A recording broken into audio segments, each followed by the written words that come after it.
আসসালামু আলাইকুম। আমরা একটা জিনিস কন্টিনিউ করতেছিলাম যে প্রত্যেক সাপ্টারের ভার্সিটি অ্যাডমিশনের জন্য যাতে প্রত্যেকটা বিশ্ববিদ্যালয়ের প্রস্তুতি কমপ্লিট হয় এমনভাবে আমরা যাতে রিভিশন দিতে পারি। তো সেই ধারাবাহিকতায় আমরা আসলে রিভিশনগুলো কমপ্লিট করাচ্ছি তোমাদের জন্য একেবারে জাস্ট অল্প সময়ের মধ্যে যাতে তুমি প্রত্যেকটা সাপ্টারের জন্য একটা রিভিশন কমপ্লিট করতে পারো। তো আমি ইনশাল্লাহ চেষ্টা করতেছি, তোমরা যদি চাও, তোমাদের যদি সাপোর্ট থাকে এবং তোমাদের আগ্রহ অনেক বেশি থাকলে আমি এই পুরো সিরিজটা কমপ্লিট করতে চাই। যদি তোমরা ওইরকম রেসপন্স দেখাও তাহলে ইনশাল্লাহ আমি এটা নিয়ে চিন্তা করবো, ইনশাল্লাহ আমি কথা দিচ্ছি। তো আজকে আমরা ব্যাক টু সাপ্টার থেকে আমরা দেখবো যে বিশ্ববিদ্যালয়ের যে গুরুত্বপূর্ণ এমসিকিউগুলো আছে সেগুলো সবগুলো কমপ্লিট করার জন্য অল্প সময়ের মধ্যে, যাতে বেশি সময় আমাদের নষ্ট না হয় এখান থেকে। ঠিক আছে, আমরা বেশি সময় নিব না, আমরা দ্রুত ফাস্ট অল্প সময়ের মধ্যে যাতে কমপ্লিট করতে পারি ওইটা আমরা নিশ্চিত করার চেষ্টা করব। চলো আমরা শুরু করি, দেরি না করে চলো আমরা শুরু করি। প্রথম যেই বলা আছে যে এই যে a vector equal to 3i plus 2j cap minus 6k cap ভেক্টরটি রাশিটির মান কত। কোনো ভেক্টর রাশির মান বের করার জন্য আমাদের কি করতে হয় বলো তো? কোনো ভেক্টর রাশি, ধরো এই একটা ভেক্টর আছে, তার মান বের করতে বলতেছে। তার মান বের করার জন্য রুট দিয়ে আমাদের i ক্যাপ মানে এই যে এটার মান হোল স্কোয়ার হবে, এটা সহগের মান, j ক্যাপ হবে এটা সহগের মান কত 2 স্কোয়ার, প্লাস k ক্যাপের সহগের মান হবে -6 হোল স্কোয়ার। এটা করলে কত আসবে? 36 আর 9 45, 36 আর 9 কত, 9 হলো 45, আর কত হবে, আর হলো 4 মানে √49, মানে এটা কত হবে, মানে 7 হবে। আশা করি বুঝতে পারছো। তার মানে এটা উত্তর কত, 7। এটা কোথায় কোথায় আসছে? এটা আসছে তোমার, দেখো এটা আসছে তোমার জাহাঙ্গীরনগর এ থেকে তোমার হলো যে এই প্রশ্নটা আসছে। এরপরে কোশ্চেনটা দেখো, এটা আসছে চট্টগ্রাম ইউনিভার্সিটি এই ইউনিটের ক্ষেত্রে। এখানে কি বলছে, এখানে যেটা তোমাকে বলতেছে যে দেখো সমান্তরাল একক ভেক্টর। সমান্তরাল একক ভেক্টর কিভাবে তুমি বের করবা, এটা মনে রাখবা কি একদম সহজ টেকনিক হলো, একটু দেখো সমান্তরাল একক ভেক্টর, সমান্তরাল একক ভেক্টর, সমান্তরাল একক ভেক্টর, একক ভেক্টর। সমান্তরাল একক ভেক্টরের ক্ষেত্রে কি করবা, এই যে ভেক্টরটা আছে সেই ভেক্টরটাকে তুমি কি করবা, বসাবা। মানে এই ভেক্টরটাকে তুমি কি করলা, বসালা। তার মান দিয়ে তুমি যখন এটাকে ভাগ করবা সেটাই কি পেয়ে যাবা বলো তো ভাইয়া, সমান্তরাল একক ভেক্টর। তাহলে এই ভেক্টরটা কে, তাকে একটু বসাতো দেখি। 2i cap minus j cap plus কি হবে 2k ক্যাপ, তাই কিনা বলো তো ভাইয়া? তাহলে এটার মান কত হবে বলো তো ভাইয়া? 2 square plus -1 whole square plus 2 square. তাহলে হচ্ছে কত বলো তো ভাইয়া? হচ্ছে √5, আর কি হচ্ছে 2i cap minus j cap plus 2k cap. তাহলে হচ্ছে কত, হচ্ছে হলো 2/√5i cap minus 1/√5j cap plus কি হচ্ছে 2/√5k ক্যাপ। তাহলে এটা কোথায় আসছে দেখো, 2/√5 কোথায় আসছে, দেখো দেখো দেখো দেখো আমাদের এখানে কোথায় আছে, আমাদের এখানে একটা অপশনের সাথে মিলতেছে না। তার মানে কি বলতো ভাইয়া, তার মানে আমাদের এখানে কি নাই বলতো, অপশনে অ্যান্সার নাই। ঠিক আছে, তাহলে চলো দেখি তো আমাদের জন্য এরপরে কি কি অপেক্ষা করতেছে, নাকি আমি কোথাও ভুল করছিলাম? হ্যাঁ একটু তো ভুল করছে, দেখো 2 দুগুণে 4, 4 দুগুণে 8, আর এখানে 9 মানে 3 হবে। এই জন্য আমি বলতেছিলাম, না থাকা তো কোনো প্রশ্নই আসে না। তার মানে কি হবে দেখো 2/3, 2/3 এই যে কোথায় আছে, এই যে এটাতে আছে। ওকে ফাইন, ওকে। এবার দেখো ভাইয়া এই ভেক্টর দেওয়া আছে, এদের বলছে যে এদের মান বের করতে। জগন্নাথ ইউনিভার্সিটিতে আসছিল, দেখো সব বিশ্ববিদ্যালয় প্রশ্নই কিন্তু আছে, জগন্নাথ ইউনিভার্সিটিতে আসছিল। আগে তুমি এই দুইটা ভেক্টরের যোগফল বের করো, A vector plus B vector, তাদের যোগফল কিভাবে বের করবা দেখো, 2i ক্যাপের সাথে i ক্যাপ যোগ করবা, কত হবে বলতো ভাইয়া, 3i ক্যাপ। তারপর কি করবা, 4j ক্যাপের সাথে 2j ক্যাপ যোগ করবা, তখন কত হবে বলতো ভাইয়া, 6j ক্যাপ। তারপরে -5k এর সাথে +3k ক্যাপ মানে -2k ক্যাপ হবে। এখন বলছে যে এদের মান বের করতে, a ভেক্টর প্লাস b ভেক্টরের মান বের করতে, সেটা কি হবে বলতো ভাইয়া, √3 square plus 6 square plus -2 whole square. তাহলে কত হচ্ছে 49 ইকুয়াল টু কত হবে বলতো ভাইয়া, 7। তার মানে এটা ভেক্টরটা মান কত, 7 হলো অ্যান্সার। এরপরে দেখো কি বলতেছে, বলতেছে যে xz সমতলে এই ভেক্টরটার দৈর্ঘ্য কত। যদি এরকম বলা থাকে যে ধরো xz বলা মানে হলো যে x অক্ষকে মনে রাখবা i ক্যাপ, আর y অক্ষকে মনে রাখবা j ক্যাপ, আর z অক্ষকে মনে রাখবা কি ক্যাপ, k ক্যাপ।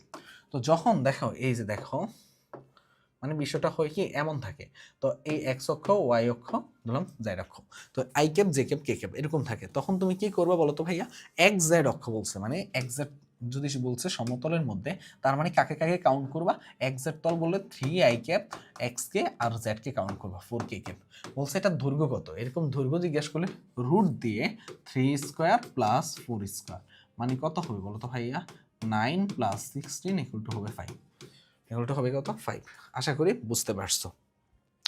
এরপরে দেখো ভাইয়া বলতেছে কি দুটি সমমানের যদি এরকম থাকতো, এখানে এক্স ওয়াই তল বলতো, এক্স ওয়াই তল বললে কি কি নিতা, 3i ক্যাপ প্লাস কি নিতা 5j cap, 3i cap plus 5j cap. যদি বলতো যে ওয়াই জেড ক্যাপ, মানে দেখো আমি এটার সাথে তুলনা করবো, জে ক্যাপ আর কে ক্যাপ নিবা, তাহলে 5j cap plus 4k cap. আশা করি বুঝতে পারছো। এরপর দেখো ভাইয়া দুটি সমমানের ভেক্টর একটা বিন্দুতে ক্রিয়াশীল, এদের লব্ধির মান যে কোনো একটা ভেক্টরের মানের সমান হলে ভেক্টরের মধ্যবর্তী কোণ কত। মানে ধরো দুইটা ভেক্টর হলো p ইকুয়াল টু p, আর আরেকটা লব্ধি হলো কি r ইকুয়াল টু p বলছে। আমরা আবার লব্ধির সূত্র জানি কি, r equal to root over p square plus q square plus 2pq cos alpha. জানি কিনা বলো তো ভাইয়া, জানি কিনা, হ্যাঁ জানি। এখন খেয়াল করে দেখো ভাইয়া আরটার মান কত, আর এর মান হচ্ছে পি, আর এখানে আছে কত, এগুলো সবগুলো হচ্ছে কি p square plus 2 p cos alpha. তার মানে উভয় পাশে বর্গ করে দিলে কি হচ্ছে, p square equal to 2p square plus 2p square cos alpha. হচ্ছে কিনা বলো তো ভাইয়া, হচ্ছে। তাহলে এই 2p স্কোয়ারকে এই পাশে পাঠাই দাও, তাহলে কি হচ্ছে minus p square by 2p square cos alpha. তার মানে কজ আলফা ইকুয়াল টু কি হচ্ছে, কজ আলফা ইকুয়াল টু হচ্ছে minus p square by 2p square. তার মানে এই পি স্কোয়ার কাটাকাটি হলো মাইনাস হাফ। আমি তোমাদেরকে হাতে ক্যালকুলেশনের একটা ক্লাস নিয়েছিলাম, ওই ক্লাসের মধ্যে একদম ফ্রিতে নিয়েছিলাম, তখন এই ক্লাসের মধ্যে বলছিলাম কজ কত ডিগ্রি মান বলো তো, কজ 120 ডিগ্রি মান কত, কজ ইনভার্স মাইনাস হাফ, মানে কজ 120 ডিগ্রি মান হলো মাইনাস হাফ। তার মানে এটা কত ডিগ্রি, 120 ডিগ্রি। অ্যান্সার কত হবে, অ্যান্সার হবে 120 ডিগ্রি। তো ম্যাক্সিমাম টাইমে মনে রাখবা দুটি সমমানের ভেক্টর আর এদের লব্ধির ভেক্টরের মান যদি সমান হয় অ্যান্সার কত হবে, অ্যান্সার হবে 120 ডিগ্রি, মনে থাকবে। আর যদি বলতো যে ওইটা সামনে দেখাচ্ছি, আশা করি এটা ক্লিয়ার। এরপর দেখো ভাইয়া ভেক্টর এ বি সির মান যথাক্রমে আছে 12, 5, 13, এ বি ভেক্টর দ্বয়ের মধ্যবর্তী কোণের মান কত হবে। দেখো ভাইয়া 12, 5, 13 এমন মান যখন থাকবে তুমি খেয়াল করে দেখবা যে এই যে দুইটা মান অথবা এই দুইটা মান, এদের ছোটদের দুইটা মান আছে তাদের বর্গের যোগফলের বর্গমূল কি এই মানটা আসে কিনা। বিষয়টা হলো ধরো ছোট মান কে কে আছে 12 স্কোয়ার প্লাস 5 স্কোয়ার, তাহলে করো এটা করলে কত আসে 169, 144 প্লাস 125 মানে 169, তাকে বর্গমূল করলে আসতেছে কত বলো তো ভাইয়া 13। দেখো এরকম যদি হয় এদের এদের বর্গের যোগফলের বর্গমূলের মানটা তোমার এই বড় মানটা চলে আসে, তার মানে এটা একটা কি নির্দেশ করে জানো, এটা একটা সমকোণী ত্রিভুজ নির্দেশ করে। এটা হলো 13 কে, এটা হলো অতিভুজ, আর 5 আর 12 কোন একটা লম্ব কোন একটা ভূমি। তার মানে তখন তুমি আমাকে বলো ভাই এদের মধ্যবর্তী কোণের মান কত হবে বলো তো ভাইয়া, এ আর বি ভেক্টর মানে যারা ছোট মান আছে তাদের ভেক্টরের মধ্যবর্তী কোণ অলওয়েজ 90 ডিগ্রি হবে, অলওয়েজ 90 ডিগ্রি হবে যারা ছোট ছোট মান আছে। বুঝতে পারছো বিষয়টা। তার মানে মনে খেয়াল করবা যে এরকম যখন তিনটা মান দেওয়া থাকবে তুমি দেখবা যে তাদের বর্গের যোগফলের বর্গমূলের মানটা বড় মানের সমান হয় কিনা, তাহলে তুমি এইটা অ্যাপ্লাই করতে পারবা। তার মানে অ্যান্সার কত, π/2। এরপর বলছে দুইটা বলের লব্ধির মান আছে 40 নিউটন। বুঝছো কিন্তু দুটি বলের লব্ধির মান, ধরো এই একটা বল আছে, ঠিক আছে, বলছে যে বল দুটির মধ্যে ছোট বলের মান 30 নিউটন, ধরলাম এটা হলো ছোট বল 30 নিউটন, এবং এদের লব্ধি ছোট বলের লম্ব বরাবর ক্রিয়া করে। লব্ধিটা কার, ছোট বলটা কোনটা, এটা লম্ব বরাবর ক্রিয়া করে, এটা কে, এটা হলো লব্ধি। এরপরে দেখো ভাইয়া তারপরে বলছিস কি, দেখো তাহলে লব্ধি যদি এইভাবে ক্রিয়া করে তাহলে বড় বলটা কোনটা, অবশ্যই এইটা, 100% এইটা। তাহলে লব্ধি কত বলছে বলো তো ভাইয়া, লব্ধি বলছে 40 নিউটন।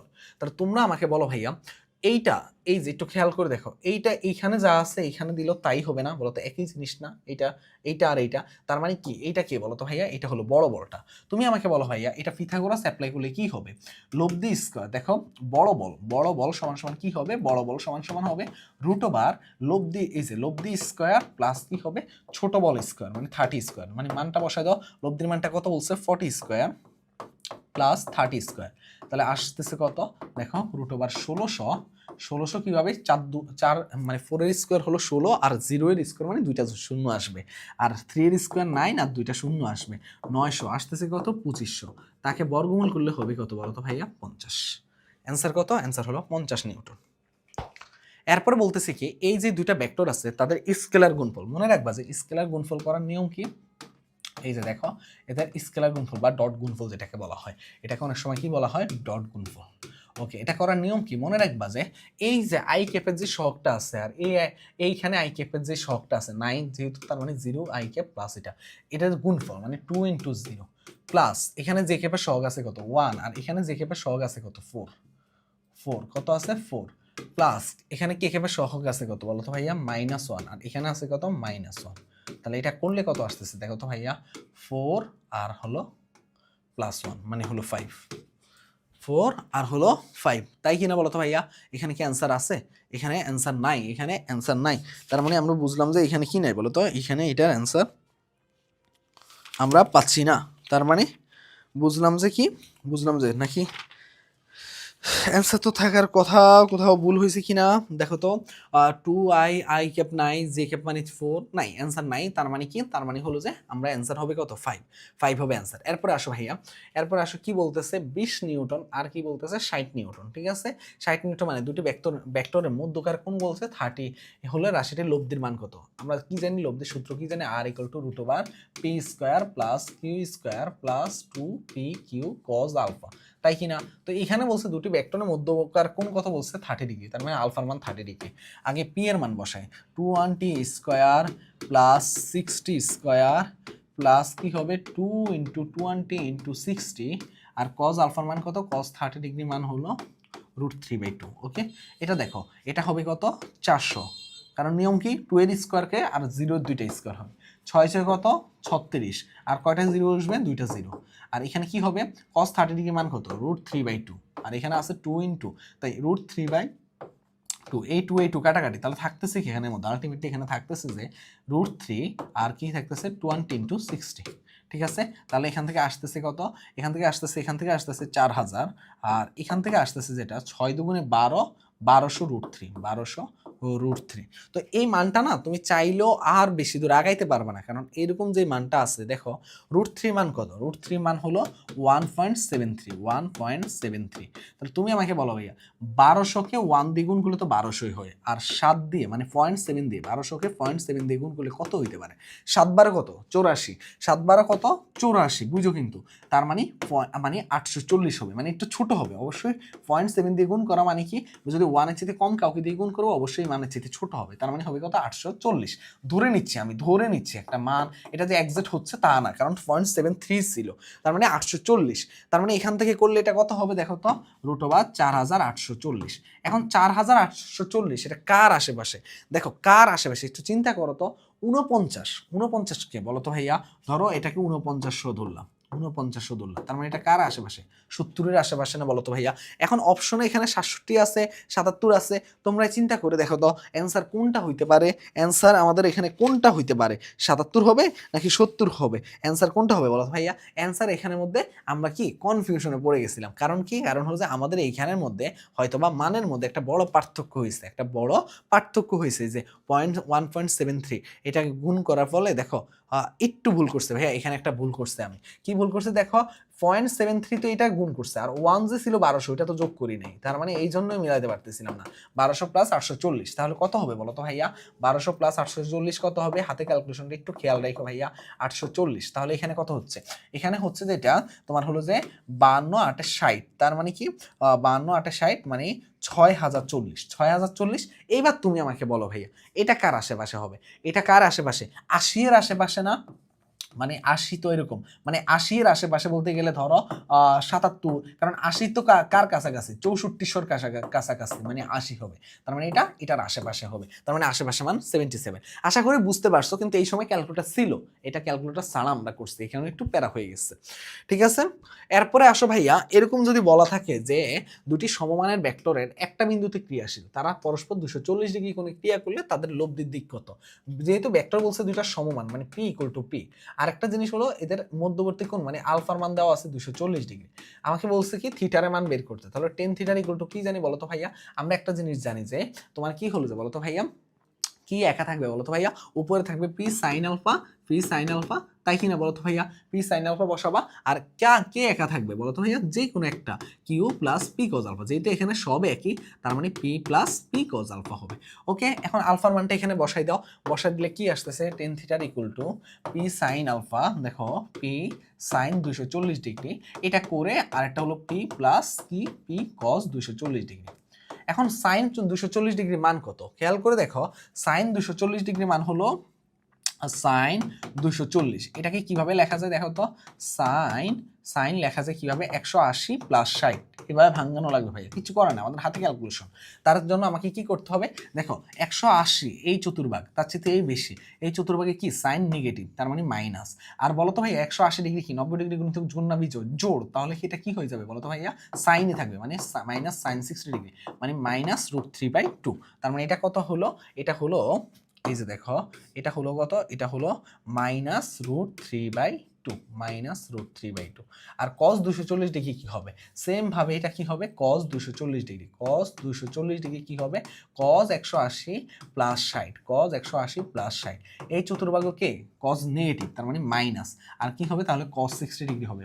ফাংশন চেঞ্জ হবে না, 90 ডিগ্রি গুণিত কি আছে বলো তো ভাইয়া? জোড় আছে। তাহলে কত হবে? -1/2। তার মানে এটা কত হবে? এটা হবে -1/2, তার মানে পি -1/2।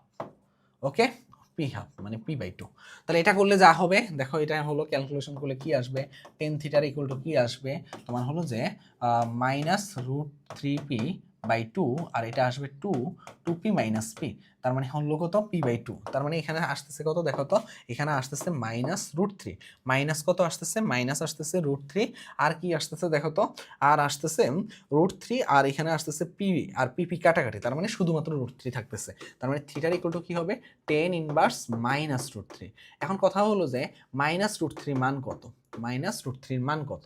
এটার মান যদি তুমি ক্যালকুলেট মানে যদি মুখস্থ রাখো তাহলে তো এটা হয়েই গেছে 120 ডিগ্রি, আর যদি মুখস্থ না রাখো তাহলে একটু প্যারা হয়ে যাবে, বুঝতে পারছো? এখন কথা হলো যে এইটুকু করলা, এইটুকু অনেক বড় ম্যাথ, অনেক কঠিন, অনেক হিবিজিবি হয়ে গেল। তাহলে তোমার জন্য এখানে জন্য একটা শর্টকাট শেখাই দিই তোমাকে। থিটার ইকুয়াল টু হবে এরকম, যখন দুটি সমমানে বলবে এবং তারা পরস্পর এরকম অ্যাঙ্গেল বলে দিবে, তখন থিটার ইকুয়াল টু হবে α/2, মানে 240 ডিগ্রি বাই 2, মানে হবে কত? 120 ডিগ্রি। এটাই হলো উত্তর, আশা করি বুঝতে পারছো। ওকে ওকে ওকে এরপরে কোশ্চেনটা আসি। প্রথম এখানে অনেক সময় চলে গেছে। আমরা কি বলছে? বি বরাবর এ এর অভিক্ষেপ, যার অভিক্ষেপ বলবে তার cos থিটা হবে। এ cos থিটার ইকুয়াল টু কি হবে বলো তো ভাইয়া? এ cos থিটার হবে সব সময় কি করবা বলো তো ভাইয়া? তাদের কি করবা বলো তো ভাইয়া? তাদের ডট গুণফল করবা, আর কি করবা? যেটা বাকি থাকবে তার মান দিয়ে ভাগ করে দিবা। তাহলে ডট গুণফল করলে কি হবে? 2 6 দুগুণে 12 প্লাস কি হবে? মাইনাস 3 দুগুণে 6, মাইনাস কি হবে? মাইনাস হবে 3 দুগুণে 6, মাইনাস হবে 3 দুগুণে 6, আর কি হবে? +2, আর এটার মান কি হবে দেখো তো ভাইয়া? 6 স্কয়ার প্লাস 3 স্কয়ার, মানে হলো যে -3 স্কয়ার প্লাস 2 স্কয়ার। তাহলে হচ্ছে কত দেখো তো? হচ্ছে হলো তোমার হলো যে 8, আর এখানে থাকতেছে 36 9 45 49, মানে 8/7। 8/7 হলো কারেক্ট অ্যান্সার, মানে এই নাম্বারটা যেটা আছে। এরপরে দেখো ভাইয়া, একটা নদীর স্রোতের বেগ হলো 5 কিলোমিটার/আওয়ার, নৌকার বেগ হলো এত, নৌকা কত ডিগ্রি কোণে? মনে রাখবা যে স্রোতের বেগ যদি দেখো, নৌকার বেগ ইকুয়াল টু যদি হয় এরকম, নৌকার বেগ ইকুয়াল টু যদি কি হয় 2 ইন্টু স্রোতের বেগ, কি আবারও দেখো শুনো, নৌকার বেগ ইকুয়াল টু কি হয়? যদি 2 ইন্টু স্রোতের বেগ হয়, তাহলে ডিরেক্ট তোমরা কি করবা বলো তো ভাইয়া? ডিরেক্ট এই ম্যাথটা অ্যান্সার মনে রাখবা। সেটা কত হবে বলো তো ভাইয়া? আলফা ইকুয়াল টু হবে 120 ডিগ্রি। তার মানে কি, যখন নৌকার বেগটা স্রোতের বেগের 2 গুণ হবে, অ্যান্সার কত হবে? আলফার মানটা কত হবে? 120 ডিগ্রি। তার মানে অ্যান্সার কত হবে বলো তো? 120 ডিগ্রি হলো উত্তর। এরপরে আসো ভাইয়া, দুইটা ভেক্টর এ ভেক্টর আছে 3i ক্যাপ -3j ক্যাপ। এবং দেখো তার মানে আরেকটা জিনিস বলে রাখি, সবসময় মনে রাখবা যে স্রোতের বেগ কত হয় সেটা যা হবে তার দ্বিগুণ যেই কোনো যদি নৌকার বেগ হয়, তাহলে চোখ বন্ধ করে আলফার মান 120 ডিগ্রি দেখাবে। এটা একদম শর্টকাট টেকনিক, এটা অনেক হেল্প করবে তোমাকে পরীক্ষা আসলে। এই ভেক্টর এদের মধ্যবর্তী কোণ কত? দেখো মধ্যবর্তী কোণ বের করার নিয়মটা কি মনে রাখবা যে cos থিটার ইকুয়াল টু কিভাবে বের করবা? a ডট বি, এটা হলো কি অনেকটা, তোমাকে আমি আর একটু ডট গুণফল দিয়ে একটু বুঝাই। a dot b equal to কি বলতো ভাইয়া? ab cos থিটার। তাহলে এখান থেকে বলো তো cos থিটার ইকুয়াল টু কি হবে? cos থিটার ইকুয়াল টু হবে a ডট বি ভেক্টর আর কি হবে এ ভেক্টর আর বি ভেক্টরের মান। তাহলে এ ডট বি এর মানটা কত দেখো তো, 3 এর সাথে তোমাকে কি বলছে 5 এর গুণ করতে, মানে 15। আবার যে তো এখানে আসছে এখানে নাই, তার মানে 0। এখানে আবার কে নাই, এখানে কে আছে, তার মানে 0। আর এই ভেক্টরটা কি হবে বলো তো ভাইয়া, এই ভেক্টরটা হবে 3 স্কয়ার 9 প্লাস 9। আর বি ভেক্টরটা কি হবে বলো তো ভাইয়া, 25 প্লাস 25। তার মানে হবে কত দেখো তো ভাইয়া, হবে 15। এখানে হবে কত, এখানে হবে 3√2 আর এখানে হবে 5√2, 5√2। তাহলে আসছে কত, 15/15 ইন্টু 2, তার মানে আসতেছে কত, হাফ। হাফ তাহলে কস কত ডিগ্রি মান হাফ, থিটার ইকুয়াল টু কি হবে বলো তো ভাইয়া, 60 ডিগ্রি মান হাফ। এই হলো 60 ডিগ্রি হলো অ্যান্সার।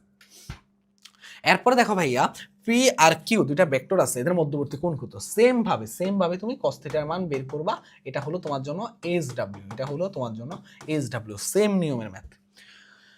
দেখো দুটি ভেক্টরে বলছে স্কেলার গুণফল। ধরো স্কেলার গুণফল বলতে গেলে বোঝাচ্ছে যে ধরো এ একটা ভেক্টর আছে এবং বি একটা ভেক্টর আছে, তাদের কি স্কেলার গুণফল বলতে গেলে কি বোঝাচ্ছে, এ বি এই দুইটা ডট গুণফল, সেটা কি হবে বলো তো ভাইয়া, এ বি cos থিটা। আর যখন বলছে ভেক্টর দ্বয়ের কি ভেক্টর, এই যে দেখো ভেক্টর গুণফল, তার মানে কি হবে এ ক্রস বি ইকুয়াল টু কি হবে বলো তো ভাইয়া, সূত্র হলো কি এ বি সাইন থিটা, এ বি সাইন থিটা। তাহলে তুমি আমাকে বলো ভাইয়া ভেক্টর দ্বয়ের মধ্যবর্তী কোণ বলছে, তুমি জাস্ট একটা কাজ করো, এটাকে 1 নম্বর সমীকরণ দাও, এটাকে 2 নম্বর, যেটাকে 1 2 ইচ্ছা। তাহলে আমি 1 কে 2 দিয়ে ভাগ করলে পাই, দেখো কি পাই, 1 কে 2 দিয়ে ভাগ করে কি পাই দেখো, এ বি সাইন থিটার বাই এ বি কস থিটার। তাহলে এটা কাটাকাটি করলে কি হবে, শুধুমাত্র টেন থিটা থাকবে। এখন খেয়াল করে দেখো, একটু দেখো তাহলে এখানে এ বি সাইন থিটার মানটা কত ছিল বলো তো ভাইয়া, 6√2। আর এ বি কস থিটার মানটা কত ছিল, 20। তাহলে এখান থেকে দেখো এটার এটা কাটাকাটি করলে কি থাকতেছে, tan theta. Tan theta equal to কি থাকতেছে বলো তো ভাইয়া, টেন থিটা ইকুয়াল টু কত থাকতেছে, টেন থিটার ইকুয়াল টু 6, মানে 2 দিয়ে কাটাকাটি করলে 3√2 আর থাকতেছে 10। 10 আর আর আর আচ্ছা, এই মানটা না তোমার হলো যে কোন মনে হয় একটু মনে হয় এদিক সেদিক হয়ে গেছে। এদিক সেদিক বলতে গেলে দেখো 15 নম্বর ম্যাথের মানটা ঠিক আছে কিনা একটু চেক দেই। ঠিক আছে দেখো, হ্যাঁ এটা এটা একটু ভুল আছে কোশ্চেনে, মানে মানটা একটু ভুল দিছি, ঠিক আছে, এই জন্য মিলতেছিল না। কেন মিলতেছিল না দেখো, 3√2/10 এটাকে তুমি যদি কাটাকাটি করো আর কতটুকু করবা, 3/5√2 করবা। এটা দিয়ে তো তুমি জীবনে মুখস্থ মান জানো না, তার জন্য এটা এতটুকুই রেখে দিতে হবে। তার মানে থিটার মানটা কত হবে বলো তো, মধ্যবর্তী কোণ হবে 10 ইনভার্স 3/5√2। এটাই হলো আমাদের উত্তর। এতটুকুর বেশি আমরা করতে পারবো না, এগুলো অপশনে অ্যান্সার নাই। এরপরে আসো ভাইয়া এদের মধ্যবর্তী কোণ কত, একটু আগে দেখাইছিলাম সেম ভাবে a dot b equal to কি করবা, এ বি কস থিটা, ওইটা করে কস থিটার মানটা বের করে ফেলবা, তাহলেই হবে। ডট গুণফল করবা আর এদের আলাদা আলাদা মান বের করবা, তাহলেই হবে। বলছে এদের মধ্যবর্তী কোণ কত, এদের মধ্যবর্তী কোণ এ ক্রস বি, এটাকে কি লেখা যায় বলতো, এ বি সাইন থিটা। আর এ ডট বি এটাকে কি লেখা যায়, এ বি কস থিটা। তাহলে এখান থেকে এ বি কাটাকাটি গেলে কি থাকতেছে, সাইন থিটার ইকুয়াল টু কি থাকতেছে, কস থিটার। তাহলে সাইন থিটার বাই কস থিটার কি হবে, সাইন থিটার বাই কস থিটার ইকুয়াল টু কত হবে বলো তো ভাইয়া, 1। তার মানে কি টেন থিটার ইকুয়াল টু কত হবে, 1 হবে। তাহলে থিটার ইকুয়াল টু কি হবে, টেন ইনভার্স 1, সেটা কত হবে বলো তো ভাইয়া, পাই/4, পাই/4। 5/4 হলো কারেক্ট অ্যান্সার। বুঝতে পারছো আশা করি এগুলো বুঝতে পারছো, ঠিক আছে। Okay fine. এবার আসো নেক্সট কোশ্চেনে আসো। বলছে যে পরস্পর লম্ব হলে, মনে রাখবা যে এর যখনই বলবে যে পরস্পর লম্ব হলে মনে রাখবা যে লম্ব বললে একটা জিনিস আর একটা সমান্তরাল বললে এক জিনিস, ঠিক আছে। লম্ব বললে মনে রাখবা যে এদের যে দেখো আই ক্যাপের যে সহগ ধরলাম A1, দেখো A1 i cap plus B1 i cap plus C1 j cap plus C1 k cap, আর A2 i cap plus B2 j cap plus C2 k cap, এরকম যদি থাকে মনে রাখবা যে লম্ব হলে কি হবে, এদের সহগদ্বয়ের গুণফল, মানে A1 A2 plus B1 B2 plus C1 C2। আর এখানে সমান্তরালের ক্ষেত্রে মানে এরকম তাদের গুণফল হবে, ইকুয়াল টু কত হবে, ইকুয়াল টু হবে 0। এটা কার, এটা হলো তোমার হলো কি কার জন্য বলতো ভাইয়া, যখন লম্ব বলবে। আর যখন সমান্তরাল বলবে তখন মনে রাখবা যে এদের কি হবে বলতো ভাইয়া, সহগদ্বয়ের অনুপাত, A1/A2 B1/B2 ইকুয়াল টু কি হবে, C1/C2। তাহলে এখানে কি হবে, লম্ব যেহেতু বলছে তুমি কি করবা, এই যে 2 কে এ দিয়ে গুণ করবা, তাহলে কি হবে 2 ইন্টু এ, আর যে কে আছে এখানে আছে 2 এখানে আছে 1, তার মানে 2 ইকুয়াল টু কে তো নাই, তার মানে ইকুয়াল টু কত হবে 0।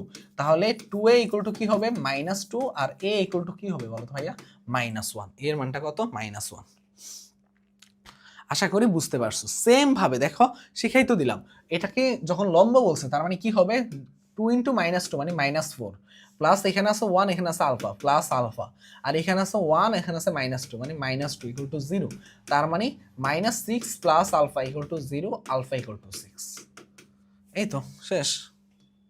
এরপরে দেখো ভাইয়া এই দুইটা ভেক্টর দিয়ে পরস্পর লম্ব হলে এটা তোমরা নিজেরা করবা, দেখো কত জায়গায় এগুলো আসছে, সেম ভাবে নিজেরা করবা, ঠিক আছে। এবার দেখো ভাইয়া এখানে বলছে যে এরা কি এফ একটা কি আছে ভেক্টর আছে, তো এখানে কাজ কাজ মানে কি বলতো ভাইয়া, দুইটা ভেক্টরের ডট গুণফল আমরা শিখছিলাম না, তাহলে একইভাবে সেম জাস্ট মানটা বের করো, 3 দুগুণে 6 মাইনাস কি হবে -2 হবে আর কি হবে +5, তার মানে কত হলো বলতো ভাইয়া 11 মানে 9 হলো অ্যান্সার, এই যে হলো 9 উত্তর।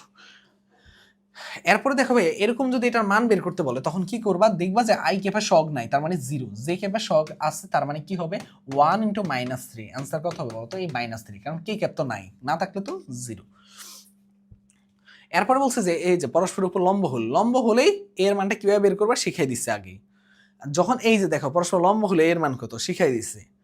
এবার বলছে এই যে ভেক্টর দুটি সমান্তরাল, এই যে দেখো ভেক্টর দুটো আসছে কি এবার সমান্তরাল, সমান্তরাল হলে নিয়মটা কি শিখেছিলাম, আই কেপের সহগ আছে কত, এদিকে আছে 1 এদিকে আছে a অনুপাত, যে কেপের সহগ আছে কত, এদিকে আছে -3 এদিকে আছে +6, আর কে কেপের সহগ আছে কত, এদিকে আছে 5 এদিকে আছে -10, তাহলে এটা করলে কি হবে বলো তো ভাইয়া 1/a = এটা কি হবে -12, তাহলে a = কি হবে বলো তো ভাইয়া -2 হবে, এর মান কত -2। সেম সমান্তরাল বললে সেম 2/-4 = 3/-1 = 1/-α, তো তুমি যেটা নিয়ে করো, ধরলাম আমি এটা নিয়ে করলাম, মাইনাস মাইনাস চলে গেল, তাহলে আলফা ইকুয়াল টু কত হবে, alpha sorry lambda equal to কত হবে 3 হলো অ্যান্সার। এই ঠিক আছে না, হ্যাঁ ঠিক আছে, এখানে মেবি উত্তর নাই, সমস্যা নেই, ঠিক আছে ওকে। এবার আসো ভাইয়া দুটি সমান্তরাল ভেক্টর এরকম আছে, তাদের মান একই জিনিস জাস্ট কি 3/12 = কি হবে -2/-m, মাইনাস মাইনাস কাটাকাটি, তাহলে 3m = কত হচ্ছে বলো তো ভাইয়া 24, m = হচ্ছে 8 হলো কারেক্ট অ্যান্সার। সেম ভেক্টর দ্বয় পরস্পর সমান্তরাল হলে নিজেরা করবে, দেখো কত জায়গায় এটা সবচেয়ে ইম্পর্টেন্ট, পরীক্ষা সবসময় আসে এখান থেকে। দেখো সামান্তরিকের ক্ষেত্রফল মনে রাখবা যে বাহু দেওয়া থাকলে সামান্তরিকের ক্ষেত্রফল কেমন হয়, আরেকটা জিনিস আসে কর্ণ দেওয়া থাকলে সামান্তরিকের ক্ষেত্রফল কেমন হয়। এই দুইটা প্রশ্ন না খুবই কমন প্রশ্ন, খুবই কমন প্রশ্ন। ধরো বাহু দেওয়া আছে, তার মানে কি সামান্তরিকের ক্ষেত্রফল হবে জাস্ট এই দুইটার ক্রস গুণফল, কি হবে ক্রস গুণফল। আর যদি দেওয়া থাকে মানে ক্রস গুণফলের মান, আর যদি বলা হয় কর্ণ দেওয়া আছে, কর্ণ দিয়ে সামান্তরিকের ক্ষেত্রফল বলতেছে হাফ ইন্টু এই দুইটার ক্রস গুণফল, মানে পি কিউ, যে দুইটা ভেক্টর থাকবে। তো এটা দিয়ে তোমাকে পরীক্ষাতে দেখো আমি একটা জিনিস দেখাই, মানে কত জায়গায় যে এখান থেকে প্রশ্ন হয় যেটা আমরা হয়তো বা কেউ চিন্তাও করতে পারি না, ঠিক আছে, আমরা কখনো চিন্তাও করতে পারি না যে কি পরিমাণ এখান থেকে প্রশ্ন হয়। আচ্ছা আমার এখানে কোশ্চেন আছে কয়েকটা, তাও আমি একটু আচ্ছা এটা তো আমরা করতেই পারবো। দেখো একটা জিনিস শিখিয়ে দিব তাহলে ইজিলি পারবা। দেখো পি ভেক্টর ক্রস গুণন কিউ ভেক্টর, এটা কি বলছে, এটা মান বের করতে, আগে এটা ক্রস গুণফলটা বের করি। নিয়মটা কি, আই কেপকে বসাবা, জে কেপকে বসাবা, কে কেপকে বসাবা। আই কেপের সহগ কত 1, আর এখানে আছে কত আই কেপের সহগ 1, জে কেপের সহগ আছে কত -1, জে কেপের সহগ আছে কত 1, কে কেপের সহগ আছে কত 1, কে কেপের সহগ আছে কত -1, তাহলে এটা কি হবে আই কেপ হবে এই যে এটা আর এটা বাদ চলে যাবে, তার মানে 1 - 1, জে কেপটা কি হবে জে কেপ, এটা আর এটা চলে গেলে থাকতেছে কি -1 -1, আর প্লাস কি হবে কে কেপ হলে কি হবে বলো তো ভাইয়া 1 + 1 ইকুয়াল টু কত হবে, দেখো তো ভাইয়া এটা করলে কত হবে -2 মানে 2 j cap plus 2 k cap, এটা করলে এটার কি হবে বলো তো ভাইয়া, এটার ইয়ার মান দেখো 2² + 2² মানে কত হবে √8, 8 মানে 2√2, দেখো তার মানে কি 2√2 হলো ক্ষেত্রফল। আর যদি কর্ণ বলতো তাহলে এই মানটাকে 2 দিয়ে 2√2 কে ভাগ করতাম, তাহলে হইতো √2। কর্ণ বললে অ্যান্সার কি হইতো, √2। আশা করি বুঝতে পারছো, কর্ণ বললে অ্যান্সার হইতো কি √2। সেম ভাবে সামান্তরিকের ক্ষেত্রফল কত, আশা করি যে কর্ণ দেওয়া আছে, তার মানে এটাকে কি করবা হাফ ইন্টু এই দুইটা ভেক্টরের কি বলতো ভাইয়া, এই দুইটা ভেক্টরের ক্রস গুণফল। আশা করি বুঝতে পারছো। এখন দেখো বলছে একটা কাঠের খণ্ডকে আনুভূমিকের সাথে 30 ডিগ্রি কোণে 200 বল দ্বারা টানা হচ্ছে, তাহলে আনুভূমিকের দিকে যদি বলতো উলম্বর দিকে তখন একরকম, আনুভূমিকের দিকে বলছে মানে অ্যাপ কস থিটার হবে, অ্যাপ কস থিটার। উলম্বর দিকে বললে আমরা কি জানি অ্যাপ সাইন থিটা। তাহলে এখানে এফ এর মান কত 200 cos 60 ডিগ্রি, cos 60 ডিগ্রি মান কত বলো তো ভাইয়া হাফ, তার মানে 200 ইন্টু হাফ মানে কত হবে 100 নিউটন, 100 নিউটন, 100 নিউটন। অ্যান্সার হলো 100 নিউটন, অ্যান্সার হলো 100 নিউটন। আর এইখানে খেয়াল করো যে এফ সাইন থিটার, এফ মানে কি 200 সাইন 60 ডিগ্রি, সাইন 60 ডিগ্রি মানে কত বলো তো ভাইয়া 200 ইন্টু √3/2, তার মানে কত হবে বলো তো ভাইয়া 100√3। এটা হলো তোমার হলো লম্ব বায়ু, উলম্ব বায়ু বললে। বি বরাবর এ লম্ব বিক্ষেপ, মনে রাখবা যে আমি এটা আগেও বলছিলাম যার লম্ব বিক্ষেপ তার cos থিটা, যার লম্ব বিক্ষেপ তার cos থিটা। তাহলে কার লম্ব বিক্ষেপ বলছে বলতো ভাইয়া, যার লম্ব বিক্ষেপ তার cos থিটা, তার cos থিটা বলছে এ লম্ব বিক্ষেপ, তার মানে এই cos থিটার হবে आंसर, এই cos থিটার হবে आंसर। দেখো ডাইভারজেন্স জিনিসটা কি, ডাইভারজেন্স হলো আমরা মনে রাখবো যে ডাইভারজেন্স হলো কি রাশি বলো তো ভাইয়া, জাস্ট একদম ইজি প্রসেস, একদম ইজি একটা ওয়ে বলে দিব। দেখো আমরা এখানে একটা ডেল ইউজ করব, সেটা মানে কি del by del x into i cap plus del by del y to j cap plus del by k cap. মনে রাখবা এইখানের মধ্যে আর এটা কি আছে আর ভেক্টর, এটা আছে 3x i cap plus 2y j cap plus 4z k cap. তো ডাইভারজেন্সের ক্ষেত্রে নিয়মটা হলো কি এদের ডট গুণফল, এদের কি গুণফল ডট গুণফল, সবসময় এটাই ম্যাক্সিমাম টাইমে পরীক্ষা আসে। তাহলে কি হবে del by del x into 3x, কারণ ডট গুণফল আই কিপ চলে যাবে, plus del by del y, দেখো কি হবে del by del y 2y, আর কি হবে del by del Z 4z। তাহলে এখান থেকে করলে কি হবে এটা হবে 3, এটা হবে 2, এটা হবে 4, তার মানে আসবে কত 9 হলো অ্যান্সার, 9 হলো অ্যান্সার। এটা হলো লাস্ট কোশ্চেন। সেম ভাবে অবস্থান ভেক্টর আর হলে ডেল বাই, দেখো ওই যে ডেল বাই কি মনে রাখবা, দেখবা যে এইখানের মধ্যে জাস্ট আই ক্যাপের শকটা আছে কত সেটাকে দিয়ে differentiation, del by del y যে ক্যাপের শকটা আছে কত ওয়াই, আর ডেল বাই ডেল জেড কে ক্যাপের শকটা আছে কত এখানে জেড। তার মানে এটা অ্যান্সার কত হবে 1 + 1 + 1 = হবে 3। এই হলো এটা ডেল মানে এইভাবে লেখে, হ্যাঁ আমি এইভাবে লিখছি। তো ওকে, এইটুকু হলো আমাদের এই আজকের ক্লাসে আমাদের ভেক্টর থেকে যতগুলা মানে যত ধরনের কোশ্চেন হতে পারে, যত টাইপের সব টাইপ থেকে আমরা কোশ্চেন সলভ করিয়ে দিছি। তো মাঝে মাঝে কার্ল থেকে একটা দুইটা কোশ্চেন আসে, কার্ল শুধু স্কেলার হয়, এটা যেমন ডাইভারজেন্স হলো কি ভেক্টর মানে এটা হলো কার্ল হলো কি হয় ভেক্টর হয়, এটা যেমন স্কেলার ছিল ডাইভারজেন্স আর কার্ল হবে ভেক্টর। এইটুকু হলো আমাদের আজকের ভেক্টরের চ্যাপ্টারটা। তো তোমরা যারা যারা এই ক্লাসের সব কিছু জিনিস যারা একবার ভালো মতো এগুলো ক্লিয়ার হয়ে যাবা, তোমরা এই চ্যাপ্টার থেকে যতগুলো ভার্সিটিতে যা প্রশ্ন হবে তুমি অ্যান্সার করতে পারবে। এখন ভেক্টর থেকে কোনোদিনও তুমি আর এমসিকিউতে আটকাবা না ইনশাআল্লাহ। এই অল্প সময় একটা রিভিশন দিয়ে ফেলছি। তোমরা যারা যারা আমাদের ভার্সিটি ব্যাচ 2.0 তে যুক্ত হতে চাও, কারণ আমাদের ভার্সিটি ব্যাচ 2.0টা এখন মানে একেবারে মাঝ পথে আছে, তো এটা আমাদের শেষ হয়ে যাবে, আমরা মোটামুটি ডিসেম্বরের 1 বা 2 তারিখে আমরা শেষ করে ফেলবো এটা সিলেবাস। তো এরপরে আমরা অন্যান্য বিশ্ববিদ্যালয়ের জন্য রিভিশন কমপ্লিট করাবো এই ব্যাচের মধ্যে। যারা ভর্তি হতে চাও এই ব্যাচের মধ্যে, এখানের মধ্যে আমরা ক্লাস নোট থেকে শুরু করে মানে 01314770610 এই নাম্বারে তুমি হোয়াটসঅ্যাপে মেসেজ দিলে বাকি বিস্তারিত এখান থেকে বলে দিবে। আর এই ব্যাচের মধ্যে আমরা যেমন কমপ্লিট আকারে পড়িয়ে দিই, একদম ধরো ইম্পর্টেন্ট টপিকগুলো কনসেপ্ট ক্লিয়ার করে, এখানে তো কনসেপ্ট দেওয়া হয় না, সব শুধু কোশ্চেন সলভ করানো হয়েছে। তো ক্লাসের মধ্যে একদম ডিটেলসে কনসেপ্ট ক্লিয়ার করে তারপর কোশ্চেন সলভ করানো হয়, এবং ওই ক্লাসগুলো করলে আর কিচ্ছু লাগে না, এবং ক্লাসে হ্যান্ড নোটও তোলা লাগে না, হ্যান্ড নোট আমরা আলাদা প্রোভাইড করে দিই যাতে তুমি পরীক্ষার আগ মুহূর্তে রিভিশন দিতে পারো। এই হলো আজকের ক্লাস, সবাই ভালো থাকো, সুস্থ থাকো, আল্লাহ হাফিজ, আসসালামু আলাইকুম।